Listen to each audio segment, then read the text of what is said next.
Hi guys, welcome again to the Traveling Lion. If not subscribed, please subscribe to the Traveling Lion. And as you watch this video today, I decided to do some reflection on this viral video that has been going um, that has been more or less circulating around the world on the Montgomery, Alabama incident that happened at the docks in Montgomery, Alabama. As you guys all know, that was a pretty sad incident that happened a few days ago, and where there was this dock worker who was trying to get a platoon boat, like to move from where it had docked because it was preventing other people from another bigger boat from docking there, and this was that's the part I never want to go into. This was a black dog walker who was at the dock telling this white fox to move to move their platoon boat out of that spot so that a bigger boat could dock in. And of course, Alabama is like uh, uh, is one of the states is like somewhere between Mississippi, Georgia, somewhere around there. Um, so um, as it happened, as you guys all know from the viral video, there's this like three white folks attacked this black dog worker, and like try to like beat him up, and then this other people who are like around, like black folks around, joined in to more or less protect or rather counter attack or protect their what they used to see as one of their own being attacked. So that's just a snippet of the kind of a prejudice that goes on in the U.S. There's a lot of people who are prejudiced against people who are not like them. And this particular group of white folks, I think, felt really entitled that they could actually attack this dog walker, probably because he was black and or was African descent, or as you may call it. And it is very sad. And it's like, oh, we are back in Montgomery, Alabama, Martin Luther King marching on the bridge and all that. And this is the 21st century, man. We shouldn't be experiencing stuff like that. So that's the ugly face of racism in America. When it rears its ugly face once in a while, a lot of people are prejudiced. I know people are prejudiced. They could be black, they could be Latino, they could be Hispanics, they could be Asian, they could be black, they could be recent immigrants from Africa. A lot of people are prejudiced against people who are not exactly like them or people they don't identify with. So it's not necessarily just purely a black and white thing. It's more or less a prejudice against people, someone who's not like you. In this case, it was this white fox and this basically African American dog worker, and they felt entitled like to beat him up just because he was telling them to move the platoon boat away. And of course other black folks, other African Americans, as I could call them. I don't want to like categorizing people, but I could say other African American folks jumped in, joined in, and it got into a brawl. And right now, as the story goes, three people have been arrested, and probably they're going to arrest more and charge them with misdemeanor assault charges. Um, yeah, especially I think the bigger white old folk, like he's not even young, he's like 60 something, and getting into a brawl that's so nasty. Like not even using their head, catching a case out of that, just being told to move your butt, and you find that's difficult to do. And instead of just discussing and finding an amicable solution out of it, they got into a brawl. Like I've seen brawls like that once in a while.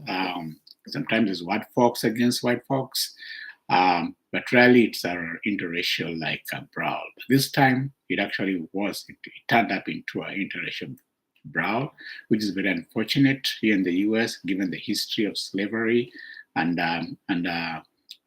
people having been brought to Africa to really work as a free labor, actually building this country. and then you still have to be treated that way in this 21st century. That's very sad, but sad as it may be, we don't always limit it to one particular group of people.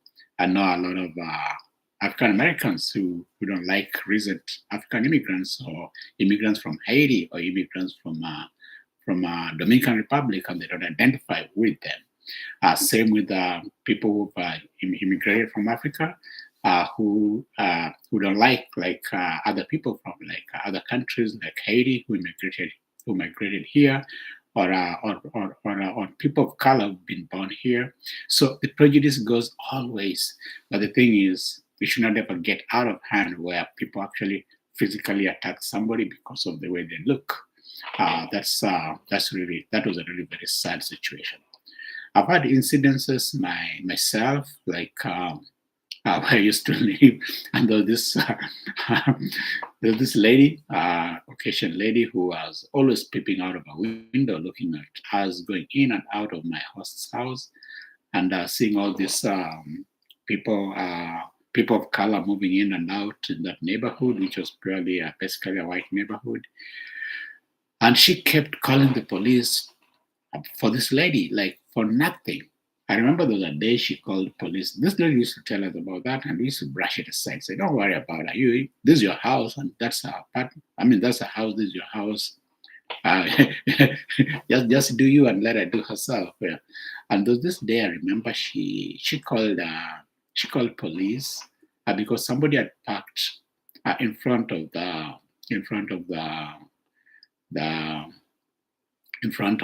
what do you call it? In front of the hydrant where like a fire brigade would come and connect their house and try to put out fire in case there's a fire.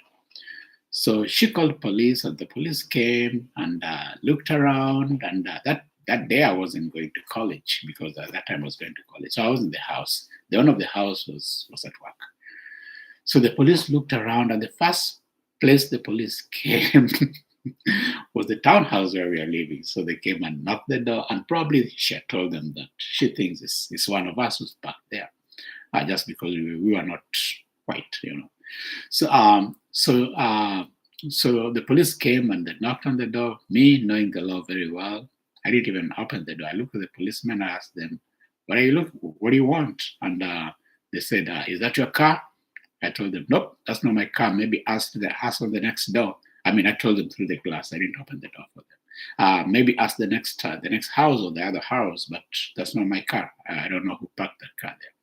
So the police, also knowing that they can't, they've got no case just to enter your house, without a warrant. So the police just went away. Yeah, but that's the case. But this was just when we were there. But before we were there, I think that lady called police so many times on this host of ours, who's basically from Tanzania, and eventually she moved out of that townhouse. But it was a nightmare because this neighbor had focused a camera directly looking, instead of looking in front of our townhouse, it was looking directly onto the front door of the townhouse where our host of the door of our front door of our host.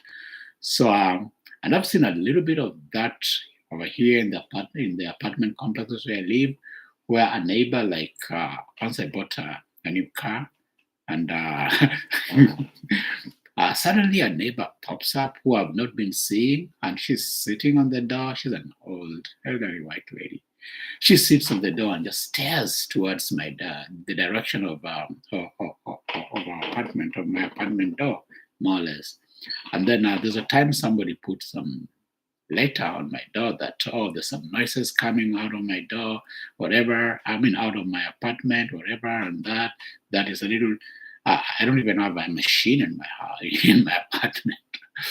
So when I realized it was something probably racial or something, I didn't even bother. I took that copy of that letter, took it to the apartment offices, and told them, I don't know what this is. So you guys find out. Say, so I think some people have said that there's some noise coming from the apartment where you live. I told them, I don't know about that noise. I don't have any machine in my apartment, so maybe I don't know what it is. So maybe it's from another room on the other side, another apartment, but it's not me. And when I talk, my TV is always on very low volume. When I talk on phone, I don't talk very loudly.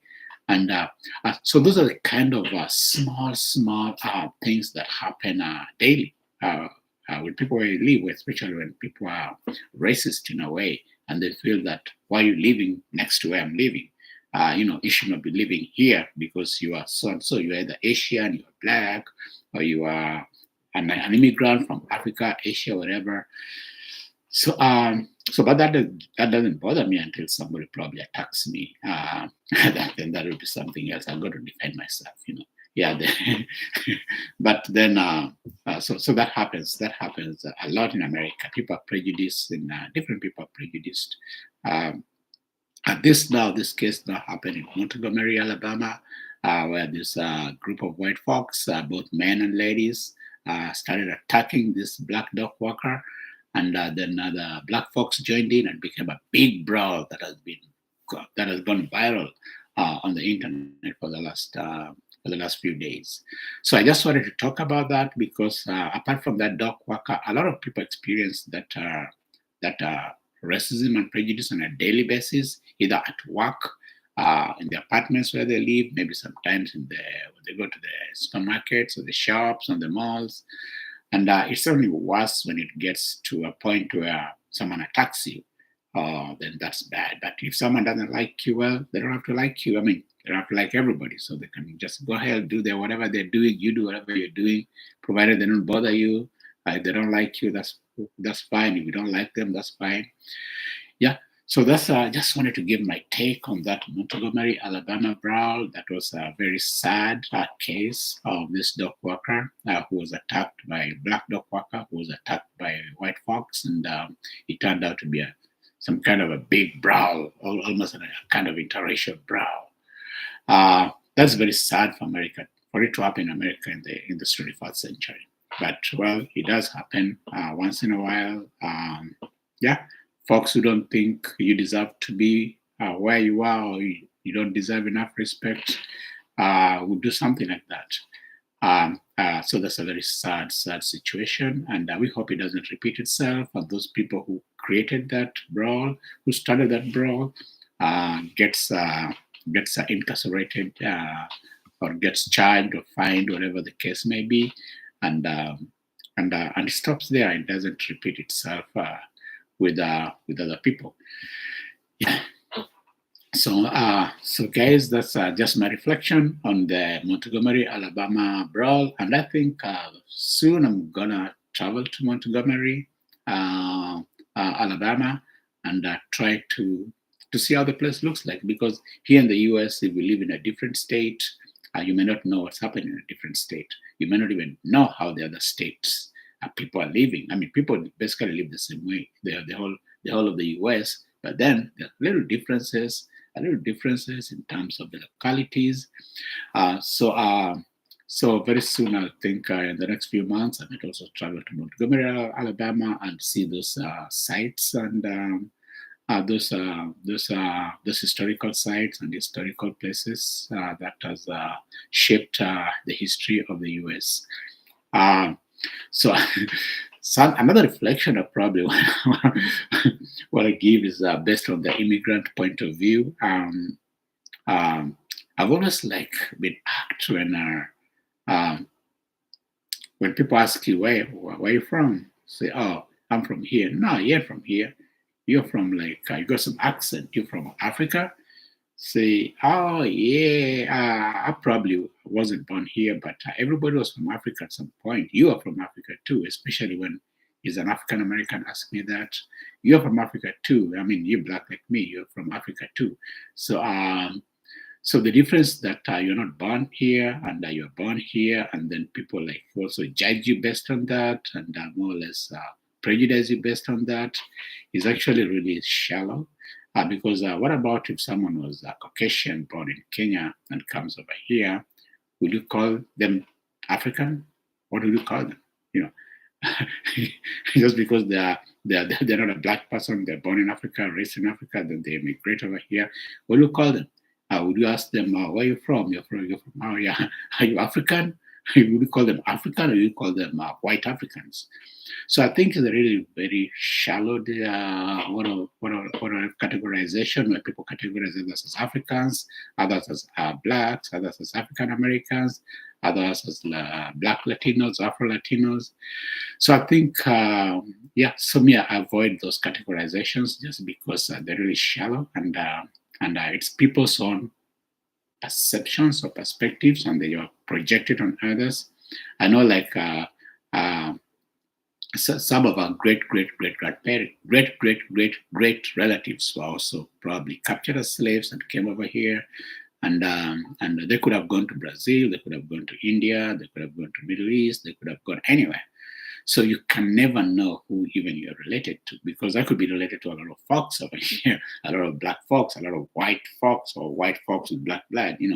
So with some black blood. So all this categorization is really superficial and shallow, and anybody could be related to anybody, and we're just human beings trying to make a living, and let's just treat each other with respect, no matter your shade, your skin shade.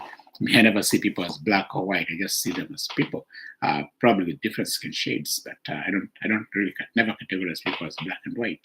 And when someone does that, it doesn't bother me because that's their problem, not my problem. Is their problem whether they categorize you as black, African, whatever name they call you? It doesn't really bother me, and unless you attack me. If you attack me, then I protect myself. But otherwise, those are people's own weaknesses or people's own perspectives, and they're not necessarily right. They're just the way they view the world, and so that's my take. And I know everybody probably is of African descent. Everybody, the mitochondrial DNA, the original mitochondrial DNA was from Eastern Africa, and then spread all over the world. So everybody's got that gene from Africa. So when even people frown at this fellow immigrant from Africa being promoted to be their boss, and they say, how can this African be our boss? Because as we're born here, whether you're black, white, whatever shade of color you are, it doesn't really matter. We're all human beings, man. We're all human beings. Just respect each other. Yeah. So it doesn't really matter where you're born. It doesn't really matter where you've lived. What matters is where you are now and what you're doing now. So you could be a white folk living in Africa. You could be a Caucasian living in Asia. You could be an African living in Asia, or living in Europe, or living in America, or living in South Latin America. We're all human beings, and let's just respect each other. The skin shade is very superficial. It doesn't really reflect whether someone is good or bad. There are bad people everywhere, in every shade of color. There are good people in every shade of color. There are bad people in every shade of color. There are criminals of every shade and color. So no particular group of people, no particular category of people are either good or bad. No. So that's really like warped thinking. So that's my take. And for those who are prejudiced against people who are not like them, or people who don't come from the place where they come, or people who have not grown up with them, I'm sorry, but life teaches people their own lessons, and eventually life will teach you that we are all the same, we are all equal, we are all human beings. I haven't seen people from the same country. I know, like, people from different countries tend to compete with each other. Nigerians competing with Ghanaians, don't like Ghanaians. Kenyans don't like Nigerians and Ghanaians. West Africans don't like West Africans. West Africans don't like East Africans. People from the same country don't like each other based on their tribes. Luos don't like Kikuyus. Kikuyus don't like Luos. Kisis don't like Luyas. Luyas don't like Kisis, and all that. And all that happens. That kind of prejudice is everywhere. South Africans not liking people from Kenya, Nigeria, Mozambique, and even the South Africans and Mozambicans. They're basically like this, almost like Zulu and the other tribes. They're very close to each other, yet people still don't like each other. So that's the folly of prejudice. When you prejudice against anybody, either from a different village or from a different town or from a different country or from a different, or someone who looks slightly different from you, or someone who looks who's got slightly different features. It's really shallow. And me, I don't see that. I just see people as people, and I hope everybody does that. We are all people. Everybody's good, basically good. Some people are bad. Uh, some people are criminals. Some people try to do good all the time. Some people don't really care. They can do good or they can do bad. They don't have any inclination on a particular thing. So that's my take. And for the Montgomery, Alabama case, I think that was a group of people who really thought they were entitled or privileged to do whatever they did, and thinking they could get away with it just because they look the way they look. And of course, eventually the law catches up with you, and the law of nature too catches up with you.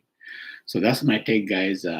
Just a reflection. I've reflected on Montgomery, and I've spread it to all other factors that probably contributed to that kind of action of this fox, or this basically white attacking a black dog walker. So if you're not subscribed to my channel, please subscribe, like, and share. And as we get more of this, and we get to learn more of this, sometimes I give you talks, sometimes travel vlogs, sometimes village vlogs, and sometimes just anything fun. So ciao, guys. I love you guys to the beach and back. And subscribe to my channel, like and share, and I'll see you guys in the next video. Ciao. Bye. Let's end the stream.